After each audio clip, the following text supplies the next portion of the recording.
Hey there, thanks for checking out another RTD News update. And as always, if you find today's article to be informative, please share this video to help your family and friends become more monetarily aware on things surrounding their own money. As well as if you're new to RTD, click the subscribe button below for more RTD interviews as well as news updates. So let's get into today's articles. Well, today's articles covers the globe. There's a lot of things happening with the whole Saudi Arabia mess. We got Deutsche Bank, we got the ObamaCare. And so it's no real one place to start other than just counting them out as they come. So the first article here, the Petro-SDR world money rising from daily reckoning. Next one is Saudi Arabia to sell all U.S. assets as Congress overrides Obama veto. Next one, Fox News, death spiral. Obamacare problems making coverage harder to afford. Next one, Draghi vows to keep up stimulus after German parliament grilling. And the most important and most mainstream, or will become mainstream, is Deutsche Bank shareholders in for more pain. And last one here from Zero Hedge, the run begins. Deutsche Bank hedge fund clients withdraw excess cash. So let's start with the first one, daily reckoning.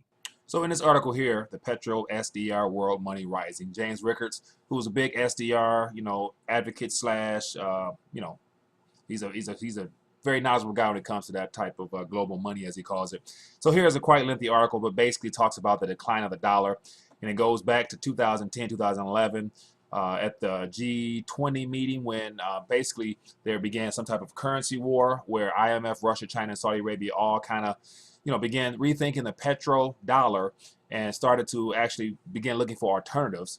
And so it says December 1st, 2015, the IMF announced that the Chinese yuan will be included in the basket of currencies used to determine the value of one SDR. China and Russia's immediate response to the coming dollar collapse and rise of the SDR is to buy gold. Then it lists a little chart here showing the decline. And then it says Obama's new currency war took the dollar down 14%. And because of this, that's when all the other nations began looking for alternatives. And that's when the IMF really began pushing for the next global reserve currency, as they put it in this article. So just give you a little information of what's going on. It talks about combined Russian and Chinese gold purchase are over 10% of all the official gold in the world. Saudi Arabia's response has been more subtle, but maybe more dramatic in the end. Then it gets to talking about how Saudi Arabia ties into this. It says relations between Saudi Arabia and the U.S. have deteriorated sharply over the course of the Obama administration. The primary cause was Iran-U.S. nuclear negotiations and what amounts to the U.S. recognizing Iran as a leading regional power. And then goes on to talk about the since the threat began, for the most part, of the U.S. releasing the 28-page 9/11 report. Saudis basically began threatening them, us rather, the United States, saying that we will begin dumping U.S. treasuries. And then from that point on, the link and the tie with the dollar and oil was severed. And so now the rush is on to begin. Nations are beginning to diversify themselves away from the dollar in anticipation of one day, as it gets to here, talks about Saudi basically saying that we have no real mutual interest anymore. And so we will begin accepting other things beyond just dollars.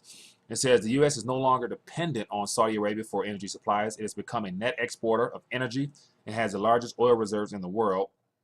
Keep on moving down. Saudi Arabia could easily price oil in yuan, then swap for the yuan for Swiss francs or the SDRs, and use the proceeds to add to its reserves or buy gold. The possibilities are numerous. The conversion of oil prices away from dollars to some alternative is just a matter of time.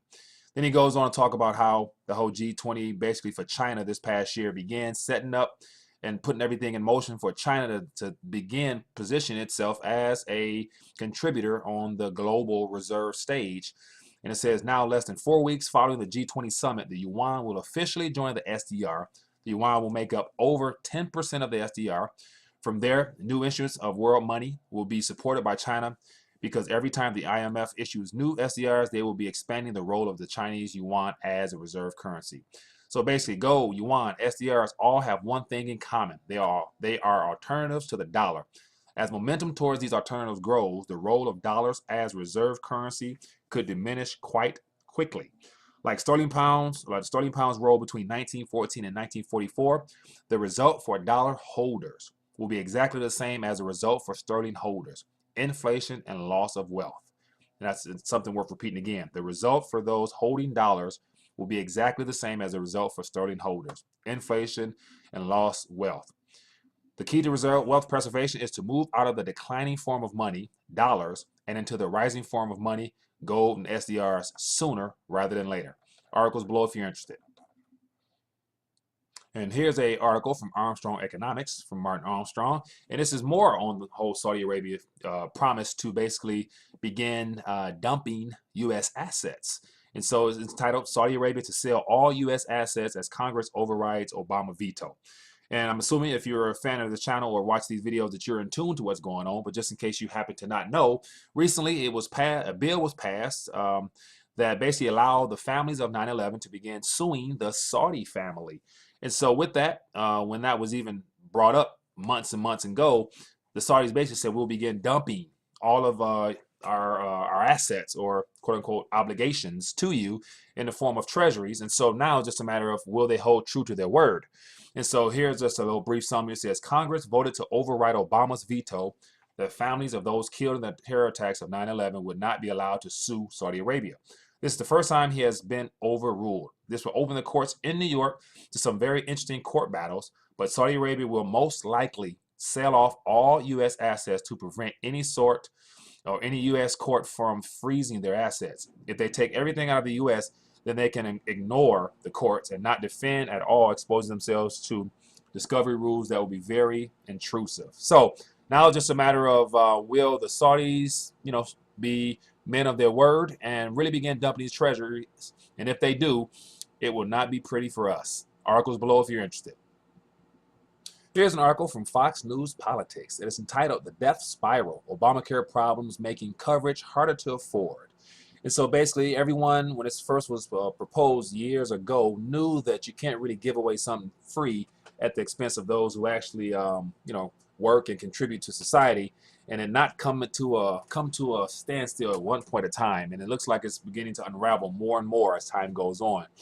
So basically, just give you an idea of what this article is about. It says when Health Republic Insurance of New Jersey announced resettling recently that it's $46 million in debt and shutting down, it became the 17th failed Obamacare co-op since the Affordable Care Act launched 3 years ago.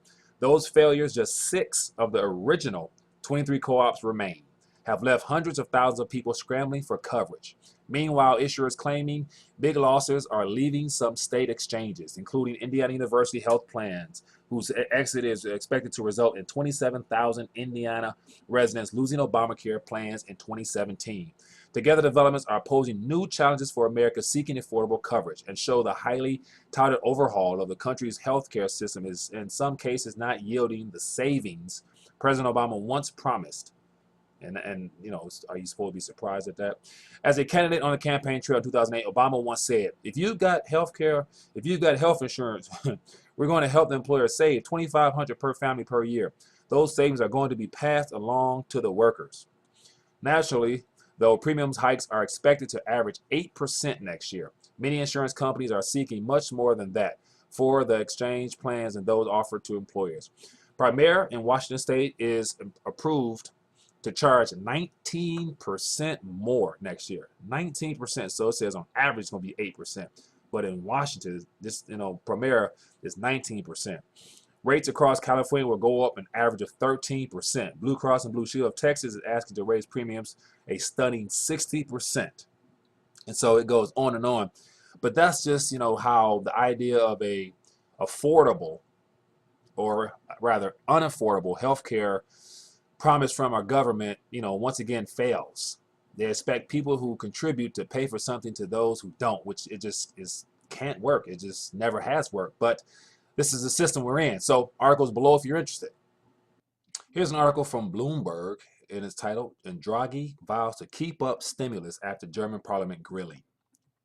So basically, he just talks about how, there was a recent meeting in Germany and behind closed doors for about 2 hours. And, there's a lot of respect for Mr. Draghi's policy on, as he puts it, trying to achieve price stability.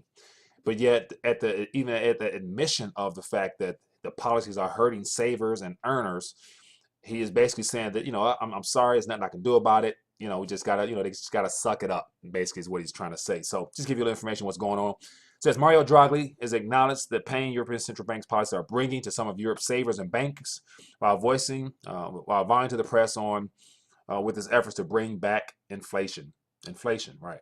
The volume of these concerns Vocality of these concerns is definitely higher in Germany. The ECB president told a press conference at the end of an almost 2-hour meeting, closed doors, with lawmakers in Berlin on Wednesday. That doesn't make any difference to us, really, in the sense that we are sensitive. We do share these concerns, and we are also aware that it is only in reaching and our objective of price stability that these concerns can be addressed forever.